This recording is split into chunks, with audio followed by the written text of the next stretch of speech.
అందరికీ నమస్కారం. నా పేరు Vijay Kumar. Welcome to skill Telugu. ఈ స్కిల్ తెలుగుని ఇంతవరకు సబ్స్క్రైబ్ చేయని వాళ్ళు, లైక్ చేయని వాళ్ళు, షేర్ చేయని వాళ్ళు ఖచ్చితంగా లైక్ చేయండి, షేర్ చేయండి అండ్ అలాగే ఖచ్చితంగా సబ్స్క్రైబ్ చేయండి. ఎందుకంటే ఏవైతే ట్రెండింగ్ టాపిక్స్ ఏవైతే ఉంటాయో సోషల్ మీడియా సంబంధించినవి కావచ్చు, మన తెలుగు రాష్ట్రాలకు సంబంధించినవి కావచ్చు, ఇలా ముఖ్యమైన అంశాలపైన ఒక వీడియో రూపంలో మీకు చెప్పడం జరుగుతుంది. సో ఖచ్చితంగా ఈ ఛానల్ని సబ్స్క్రైబ్ చేసుకోండి. సో ఈరోజు రీసెంట్గా రష్యా అధ్యక్షుడైన పుతిన్ ఇండియా వచ్చి ఒక 2 days విజిట్ చేయడం అనేది జరిగింది.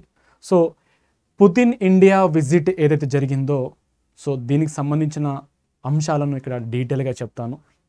సో భారతదేశము మరియు రష్యా ఈ 2 దేశాల మధ్య రీసెంట్గా ఏ ఒప్పందాలు జరిగాయి అండ్ అలాగే ఇక్కడ పుతిన్ తన యొక్క విజిట్ తర్వాత ప్రపంచ దేశాలు ఏ విధంగా ఈ విజిట్ని చూడడం జరిగింది అండ్ అలాగే ట్రంప్ ఏ విధంగా రియాక్ట్ అయ్యారనేది ఈ వీడియోలో చాలా డీటెయిల్గా చెప్తాను. సో ఇది రష్యా దేశము ఇదంతా కంప్లీట్గా. సో ప్రపంచంలోనే అత్యంత శక్తివంతమైన లీడర్లో రష్యా ప్రెసిడెంట్ అయిన పుతిన్ అతను కలిగి ఉంటారు. సో రీసెంట్గా అతను ఇండియాకు రావడం జరిగింది. అయితే ఏదైతే ఈ ఇండియా టూర్ ఏదైతే ఉందో ఇది చాలా చాలా చాలా స్పెషల్ అని చెప్పవచ్చు. ఎందుకంటే ఉక్రెయిన్ దేశానికి మరియు రష్యా దేశానికి ఈ 2 దేశాల మధ్య యుద్ధం అనేది నడుస్తుంది. సో ఆ యుద్ధం తర్వాత అంటే 4 సంవత్సరాల తర్వాత పుతిన్ ఇండియా అనేది ఇక్కడ రావడం జరిగింది.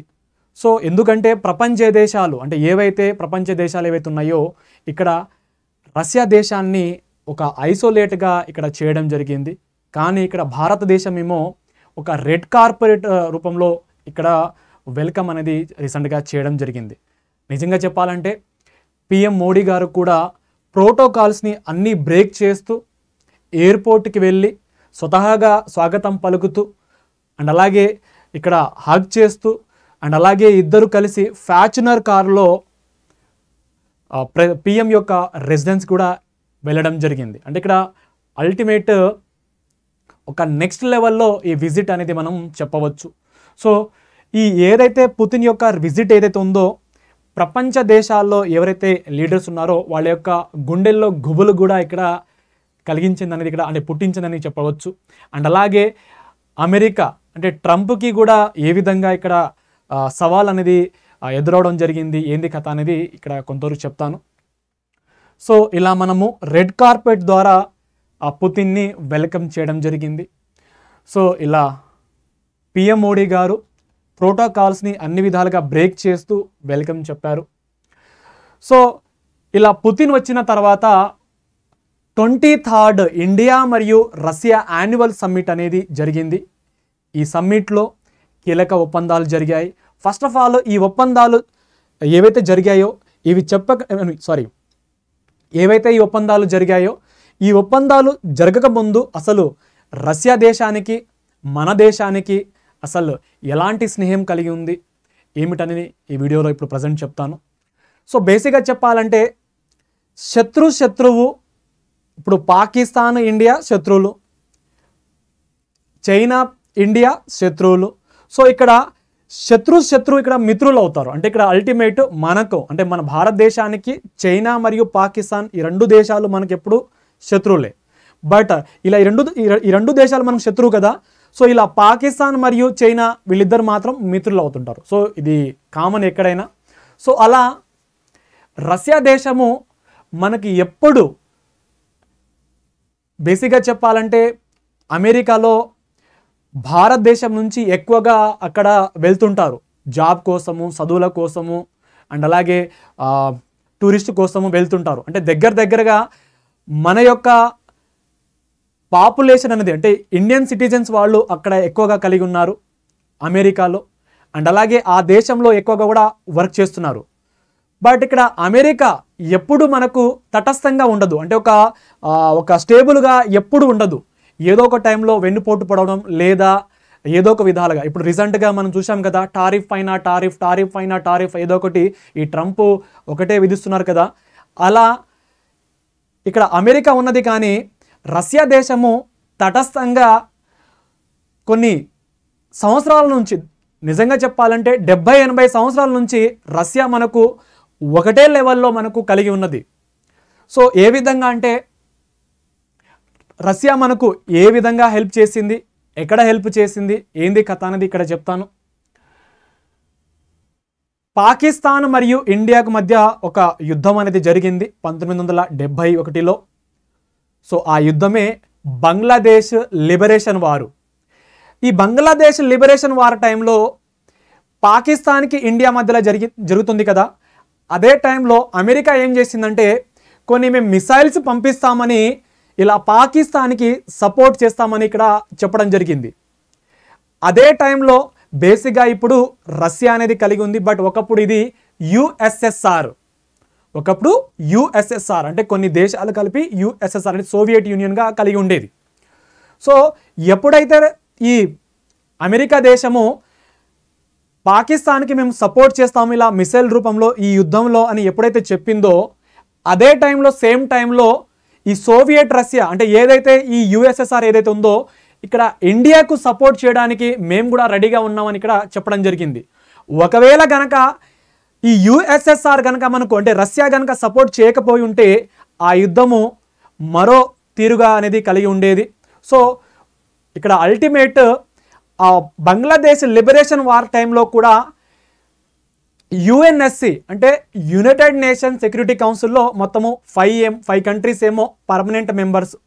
ఆ పర్మనెంట్ మెంబర్స్లో రష్యా కూడా కలిగి ఉంది. సో ఈ 5 దేశాలకు మాత్రమే వీటో పవర్ అనేది కలిగి ఉంటుంది. అలా ఈ లిబరేషన్ వార్ టైంలో బేసిక్గా యుఎస్ఎస్ఆర్ ఇక్కడ అమెరికా ఏ విధంగా అయితే నేను సపోర్ట్ చేస్తామని ఎప్పుడైతే చెప్పిందో ఇక్కడ యుఎస్ఎస్ఆర్ ఏమో ఇండియాకు సపోర్ట్ చేస్తామని చెప్పడం జరిగింది. సో అలా ఎప్పుడైతే యుఎస్ఎస్ఆర్ ఎప్పుడైతే చెప్పిందో ఆ స్పాట్లోనే అమెరికా తన యొక్క ఏవైతే చెప్పిందో అది వాగ్దానం అనేది ఇక్కడ వెనక్కు తీసుకోవడం జరిగింది. అంటే అల్టిమేట్ ఈ యుద్ధంలో మేము జోక్యం చేసుకోమని కామ్గా అనేది ఉండడం జరిగింది. సో అలా మనము భారతదేశం ఇక్కడ ఈ బంగ్లాదేశ్ లిబరేషన్ వార్లో మొత్తానికి విన్ అవ్వడం జరిగింది. అలా ఈస్ట్ పాకిస్తాన్ని ఇప్పుడు మనం బంగ్లాదేశ్గా చూస్తున్నాము, రైట్. సో ఆ సమయంలో మనకు రష్యా చాలా నెక్స్ట్ లెవెల్లో హెల్ప్ చేసింది, అంటే సపోర్ట్ చేసింది. అండ్ అలాగే యుఎన్ఎస్సిలో 5 దేశాలు అని చెప్పాను కదా, 5 దేశాలలో రష్యా కూడా కలిగి ఉంటుంది. సో రష్యా ఇక్కడ ఇండియాకు ఫేవర్ చేయడానికి 3 టైమ్స్ ఇక్కడ వీటో పవర్ అనేది ఇక్కడ సపోర్ట్ చేయడం జరిగింది. సో అంటే ఏదైతే వీటో పవర్ అంటే యుఎన్ఎస్సిలో ఏదైతే వీటో వేశారో ఆ వీటో అల్టిమేట్ రష్యా ఇండియాకు మాత్రం సపోర్ట్ చేయడం జరిగింది. అలా 1971 ఏదైతే వార్ ఉందో ఈ వార్లో మాత్రము మనకు రష్యా చాలా హెల్ప్ చేయడం జరిగింది. దాని తర్వాత కోల్డ్ వార్ ఎరా. సో కోల్డ్ వార్ టైంలో మిలిటరీ అంటే ఏవైతే మిలిటరీ సంబంధించిన ప్లాట్ఫామ్ కలిగి ఉంటుందో అంటే డిఫెన్స్ సంబంధించి ఏదైతే ఉంటుందో సో మన ఇండియాలో మరి అంత ప్రొడక్షన్ కావచ్చు డిఫెన్స్ రూపంలో పెద్దగా ఉండేది కాదు. సో అలా ఇక్కడ అడ్వాన్స్ మిలిటరీ ప్లాట్ఫామ్ అనేది ఇండియాలో ఒక స్ట్రెంగ్తెన్ చేయాలి కాబట్టి ఇక్కడ అన్ని విధాలుగా మేము టెక్నాలజీ ఇక్కడ ఇస్తామని ఇక్కడ చెప్పడం జరిగింది. సో అలా మనకు హెల్ప్ కూడా చేయడం జరిగింది. దాని తర్వాత 2000 సంవత్సరంలో ప్రతి సంవత్సరం మనకు యాన్యువల్ సమ్మిట్ అనేది జరుగుతుంది. అలా ఇప్పుడు 2025లో 23rd యాన్యువల్ సమ్మిట్ అనేది మొన్న పుతిన్ వచ్చినప్పుడు జరిగింది. సో ఇంకో విషయం చెప్పాలి ఇక్కడ, ఎప్పుడైతే ఉక్రెయిన్ మరియు రష్యా మధ్య యుద్ధం ఎప్పుడైతే స్టార్ట్ అయిందో ఈ స్టార్ట్ తర్వాత ప్రపంచ దేశాలు కొన్ని ఎస్పెషల్లీ అమెరికా రష్యా దేశం పైన కొన్ని యాక్షన్లు అనేది ఇక్కడ విధించడం జరిగింది. అలా ఇండియా పైన కూడా కొంతవరకు. సో ఇక్కడ ఇండియా అనేది లార్జెస్ట్ క్రూడ్ ఆయిల్ అంటే ఏవైతే క్రూడ్ ఆయిల్స్ ఉంటాయో అవి మనము రష్యా దేశం నుంచి ఎక్కువగా దిగుమతి చేసుకుంటున్నాము. ఈ పోస్ట్ 2022 నుంచి అంటే ఈ ఉక్రెయిన్ మరియు రష్యా యుద్ధం తర్వాత మనం ఎక్కువగా ఆయిల్ అనేది రష్యా దేశం నుంచి ఎక్కువగా ఇంపోర్ట్ చేయడం జరుగుతుంది.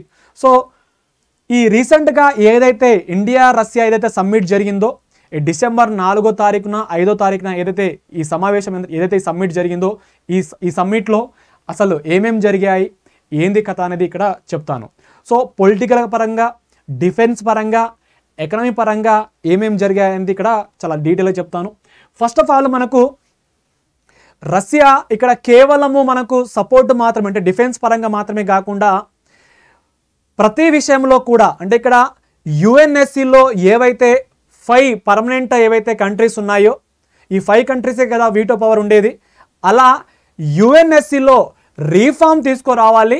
ఆ రీఫార్మ్లో ఖచ్చితంగా ఇండియన్ కూడా ఇక్కడ పర్మనెంట్ సీట్ అనేది ఇవ్వాలని మనకు ప్రతిసారి ఇక్కడ రష్యా దేశం అనేది ఇక్కడ సపోర్ట్ అనేది చేయడం జరిగింది.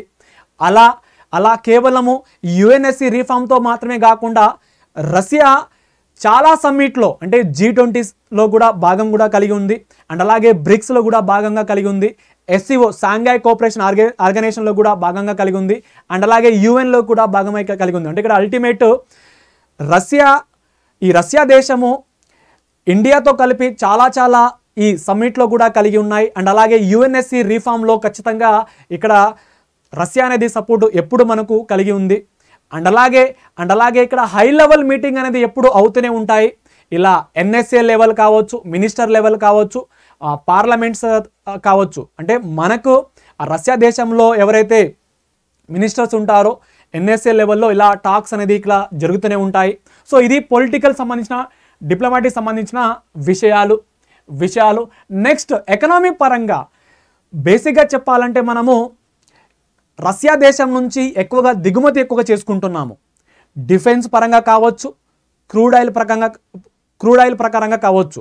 సో మనము ఎక్కువగా ఇక్కడ 90% కంటే ఎక్కువగా మనము, సో ఈ 100%లో 90% పైన మనము రష్యా దేశం నుంచి ఎక్కువగా దిగుమతి చేసుకోవడం జరుగుతుంది. అంటే ఇక్కడ ట్రేడ్ అనేది ఇక్కడ ఇంబ్యాలెన్స్గా కలిగి ఉంది. అంటే ఇప్పుడు మనం ఏవైతే ఎక్స్పోర్ట్ చేస్తామో, ఏవైతే ఇంపోర్ట్ చేసుకుంటామో, ఇక్కడ ఎక్స్పోర్ట్ అనేది కింద ఉన్నది, ఇంపోర్ట్ మాత్రము ఎక్కువగా ఉంది. అంటే ఇక్కడ అల్టిమేట్ మనము ఎక్స్పోర్ట్ అనేది చాలా తక్కువ చేస్తున్నాము, ఇంపోర్ట్ మాత్రమే ఎక్కువగా, అంటే దిగుమతి అనేది ఎక్కువగా చేసుకుంటున్నాం. కాబట్టి ఇక్కడ ట్రేడ్ అనేది ఇంబ్యాలెన్స్గా అనేది కలిగి ఉంది.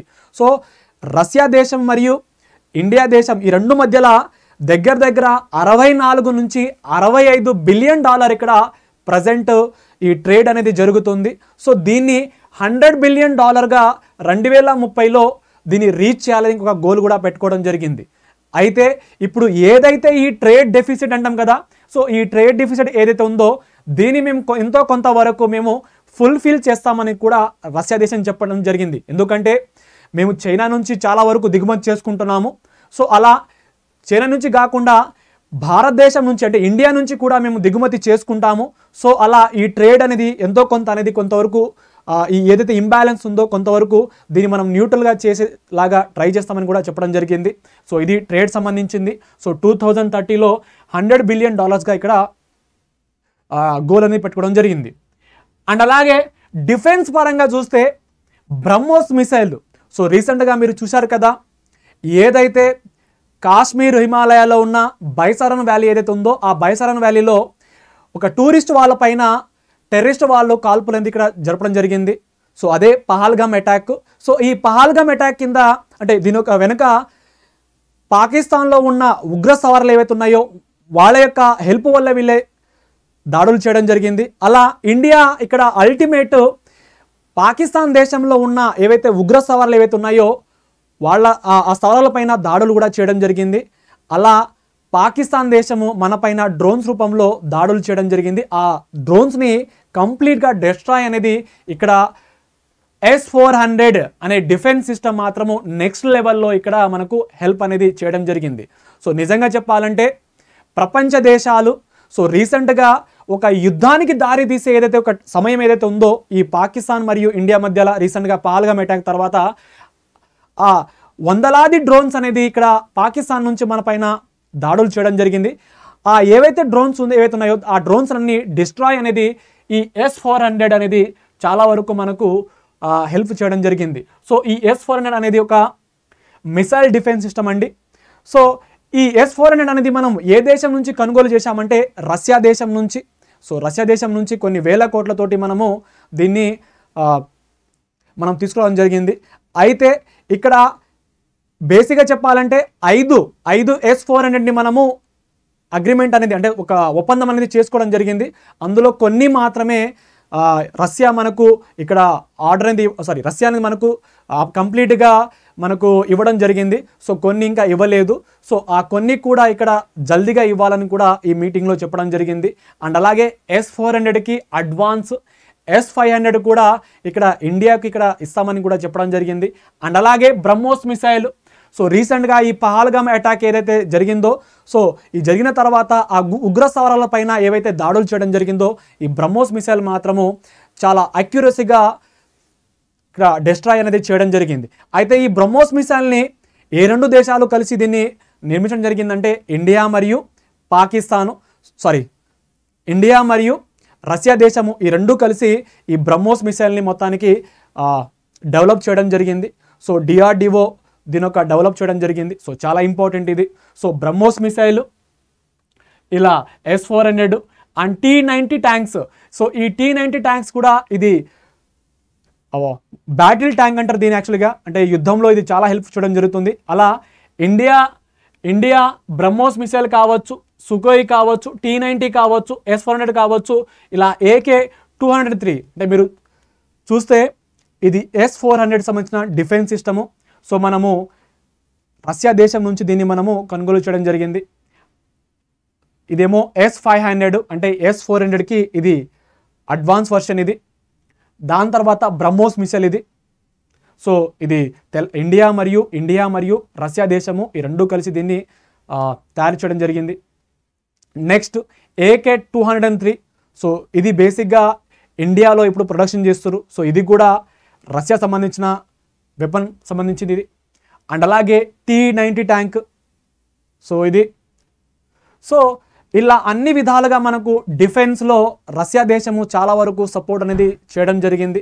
సో ఇక్కడ ప్రోటోకాల్స్ని బ్రేక్ చేస్తూ ఇక్కడ ఏవైతే కారులో ప్రయాణించడం జరిగిందో పుతిన్ మరియు మోడీ గారు ఇక్కడ సెల్ఫీ అనేది తీసుకోవడం జరిగింది. ఈ సెల్ఫీ పైన ఇప్పుడు అమెరికాలో ఒక నెక్స్ట్ లెవెల్లో దీనిపైన డిస్కషన్ అనేది నడుస్తూ ఉంది.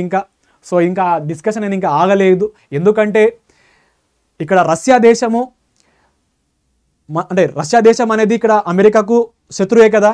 సో మన యొక్క శత్రు దేశమైన రష్యా దేశము ఇండియాకు చాలా క్లోజ్గా అవుతుంది. సో మనమేమో ఇక్కడ తటస్థంగా లేము. సో ఇక్కడ మన యొక్క అంటే ప్రజెంట్ ఈ డొనాల్డ్ ట్రంప్ యొక్క పరిపాలన అంటే ఏదైతే ప్రభుత్వమో ఈ ప్రభుత్వం సరిగా పనిచేస్తలేదు, సరిగ్గా స్నేహం అనేది ఇక్కడ ఏర్పరచలేదని ఇక్కడ చెప్పడం జరిగింది. సో చాలా వరకు ఇక్కడ విమర్శలు అనేది ఇక్కడ వస్తున్నాయి సో అమెరికాలో. సో అల్టిమేట్ ఏమిటంటే ప్రపంచ దేశాలకు ఒక స్ట్రాంగ్గా ఇక్కడ ఈ మీటింగ్ అనేది ఒక మెసేజ్ అనేది ఇవ్వడం జరిగింది. అలా అందులో భాగంగా ఈ పిక్ అనేది చెప్పవచ్చు మనము. సో ట్రంప్ ఇక్కడ రీసెంట్గా కూడా చెప్పారు. సో మేము దగ్గరగా ఇండియా తోటి మేము అన్ని డిస్కషన్ చేస్తున్నాము. సో ఇంకా ఈ కంప్లీట్గా ఏవైతే వివాదాలు ఉంటాయో ఇవి త్వరలో ముగింపు అనేది వచ్చే అవకాశం ఉందని కూడా చెప్పడం జరిగింది. ఎప్పుడైతే ఈ పుతిన్ విజిట్ తర్వాత సో ట్రంప్ కూడా కొంతవరకు చల్లబడిండు. అండ్ దాని తర్వాత ఇక్కడ మనకు కొన్ని ఛాలెంజెస్ ఉన్నాయి. సో రష్యా మనకు ఇలా డిఫెన్స్ పరంగా కావచ్చు, ఎకనామీ పరంగా కావచ్చు, పొలిటికల్ పరంగా కావచ్చు, ఓకే ఇవన్నీ మనకు ప్లస్ మైనస్ ఉన్నాయి. బట్ కొన్ని ఫ్యూచర్లో ఛాలెంజెస్ ఏమిటంటే ట్రేడ్ అనేది ఇంబ్యాలెన్స్గా కలిగి ఉంది. సో మీకు చెప్పాను కదా 90% ఏమో మనము ఇంపోర్ట్ చేసుకున్నాము. సో ఎక్కువగా ఇంపోర్ట్ చేసుకుంటున్నాము. సో డిఫెన్స్ కావచ్చు, క్రూడ్ ఆయిల్ కావచ్చు. సో దీన్ని బ్యాలెన్స్ అనేది ఇక్కడ చేయాలి. సో అలా రష్యా దేశము మన దగ్గర ఏవైతే ప్రొడక్షన్ అవుతున్నాయో సో అవి కొనుగోలు చేసే కూడా అవకాశం ఉన్నది. Second one sanction issues. So Russia దేశం నుంచి మనం క్రూడ్ ఆయిల్ అనేది ఇక్కడ ఇంపోర్ట్ చేసుకుంటున్నాం కదా. సో అమెరికా దేశం మన పైన సాంక్షన్స్ అనేది ఇక్కడ ఎక్కువగా వేయడం జరిగింది. సో మనం రీసెంట్గా చూసాం కదా. సో టారిఫ్ అనేది ట్రంప్ ఇక్కడ విధించడం జరిగింది ఇండియా పైన. అండ్ థర్డ్ వన్ ఇక్కడ డిఫెన్స్ డిపెండెన్స్ అంటే డెలివరీ డిలేస్. సో మీకు ఇందాక ఏదైతే S-400 చెప్పానో బేసిక్గా మొత్తానికి 5 S-400 డిఫెన్స్ సిస్టమ్ అనేది మనకు ఇవ్వాలి. సో దాని యొక్క టైం కూడా ఇక్కడ దాటిపోయింది. అంటే ఇక్కడ అల్టిమేట్ డెలివరీ అనేది ఇక్కడ చాలా డిలే అనేది కలిగి ఉంది. ఎందుకంటే ఒక రీజన్ చెప్పవచ్చు, ఉక్రెయిన్ తోటి రష్యాకి ఎప్పుడైతే యుద్ధం వచ్చిందో ఆ యుద్ధ టైం సమయంలో బేసిక్గా ఈ డెలివరీ అనేది డిలే అయింది. సో ఫర్దర్గా కూడా మనకు ఎప్పుడైతే ఎమర్జెన్సీ కావాల్సి వస్తుందో ఆ టైంలో మాత్రము మనకు ఇలా డిలే అయితే మాత్రము మనకు ఇబ్బంది అనేది కలిగే అవకాశం ఉంటుంది.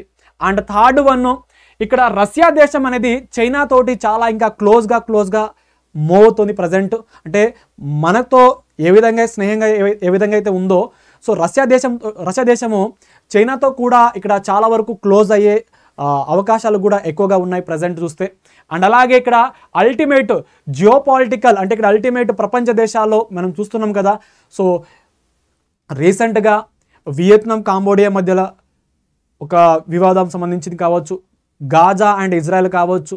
సో ఇలా ఈ జియోపాలిటికల్ ఇష్యూ కూడా ప్రజెంట్ మనకు ఛాలెంజ్గా చెప్పవచ్చు ఇండియా మరియు రష్యా మధ్య రిలేషన్ అనేది. సో ఇక్కడ అల్టిమేట్ ఏమిటంటే ప్రజెంట్ ఉన్న సిచ్యువేషన్లో రీసెంట్గా మనకు రష్యాకు మనం కూడా సపోర్ట్ చేస్తున్నాము, అండ్ అలాగే రష్యా దేశం కూడా మనకు సపోర్ట్ చేయడం జరిగింది. సో ఇక్కడ అమెరికా అధ్యక్షుడైన ట్రంప్ వస్తే ఇక్కడ పొలిటికల్ పరంగా చాలా వరకు చర్చలు, డిబేట్లు, వ్యతిరేకత అనేది కలిగి ఉంటుంది.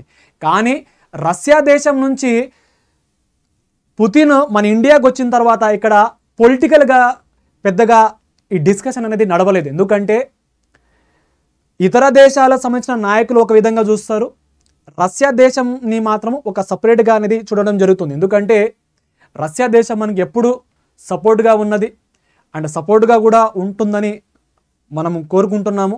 అండ్ అలాగే ఇక్కడ నాకు తెలిసి గుజరాత్ రాష్ట్రంలో మోడీ ట్రంప్ని ఫ్రెండ్గా తీసుకొచ్చి, అంటే బేసిక్ అప్పుడు ప్రెసిడెంట్గా ఉండే, సో ఒక నెక్స్ట్ లెవెల్లో, అంటే ఏదైతే గుజరాత్ రాష్ట్రంలో ఒక పెద్ద స్టేడియం ఏదైతే ఉందో క్రికెట్ స్టేడియము, అక్కడ ఒక ట్రంప్ సంబంధించిన ఒక సభ అనేది పెట్టడం జరిగింది. సో ఇక్కడ అల్టిమేట్ ట్రంప్ ఎప్పుడైతే ఇండియా వచ్చిండో ఇక్కడ చాలా వరకు రాజకీయ పరంగా కావచ్చు అన్ని విధాలుగా దుమారం అనేది లేపడం జరిగింది. కానీ రష్యా అది కూడా ఉక్రెయిన్ యుద్ధం తర్వాత 4 సంవత్సరాల తర్వాత మన ఇండియాలో అడుగు పెడితే ఒక రెడ్ కార్పెట్ లాగా మనం ఆహ్వానించి ఒక అన్ని ప్రోటోకాల్స్ బ్రేక్ చేసి ప్రైమ్ మినిస్టర్ దగ్గర వెళ్ళి అన్ని విధాలుగా ఇక్కడ వెల్కమ్ అని చేయడం అనేది ఇక్కడ ఎలాంటి చర్చలకు, అంటే ఇక్కడ పొలిటికల్ కావచ్చు లేకపోతే ఒక నెగిటివ్ అనేది ఇక్కడ అవ్వలేదు. ఎందుకంటే రష్యా ఎప్పుడు మనకు సపోర్ట్ చేస్తూనే ఉంటుంది కాబట్టి, అండ్ అలాగే ఇదొక స్పెషల్ అనేది మనం చెప్పవచ్చు కాబట్టి ఇక్కడ ఎలాంటి వివాదాలు అనేది ఇక్కడ అవ్వలేదు. సో ఇది రష్యా మరియు ఇండియా సంబంధించిన బైలాటరల్ సమ్మిట్ కావచ్చు, లేకపోతే చరిత్ర కావచ్చు, పొలిటికల్ పరంగా కావచ్చు, ఎకనామిక్ పరంగా కావచ్చు. సో ఇది ప్రజెంట్. సో దయచేసి అందరూ ఈ స్కిల్ ఛానల్ని సబ్స్క్రైబ్ చేయండి ఇంకా చేయని వాళ్ళు, అండ్ అలాగే లైక్ చేయండి, షేర్ చేయండి. ఇలా కొత్త విషయాలపైన ఒక కంప్లీట్ వీడియో అనేది ఇక్కడ పెట్టడం జరుగుతుంది. So thank you so much and జై హింద్.